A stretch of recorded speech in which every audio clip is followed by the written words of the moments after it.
Now, Akame ga Kill has its fair share of interesting villains and antagonists, from Esdeath and her uncompromising ideals, Balls and his self-hatred, and Kurumi and her abandonment issues.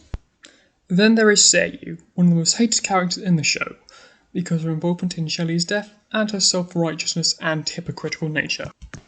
But if the show was framed a bit differently, Seryu could very well be the hero of the story. Seiyu's father was a member of the Imperial Police who always encouraged Seryu to believe in justice. Then he died by a revolutionary. This got Seryu to pursue justice even more so. In the Imperial Police, she worked closely with the captain, Oga, who became to Seryu a second father figure. However, Oga used her naivety to train her, and he used Dr. Stylish to give her some upgrades to turn him into a stronger soldier.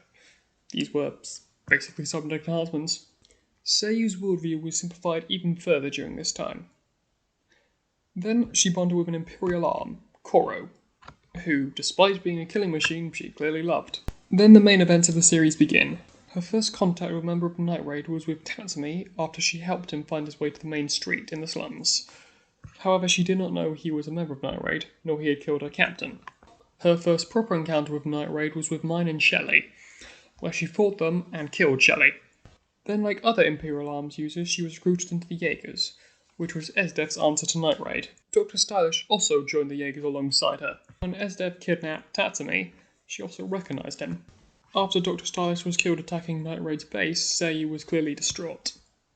Then, after the Jaegers were assigned to protect Bullock, the minister's contact in the religious cult, eventually she would encounter Mine one final time after going against Esdeath's orders and trying to kill Tatsumi, believing him to be, in her own words, corrupted by evil. While fighting Mine, she ultimately becomes too injured to continue, and orders Koro to self-destruct.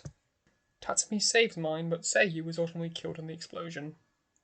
As is obvious, Seryu takes the idea of justice very seriously, and wants to uphold it, even if it is her own twisted version of justice.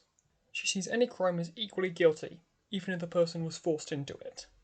She also is a hypocrite, when she claims justice always fights fair, despite having hidden guns in her arms.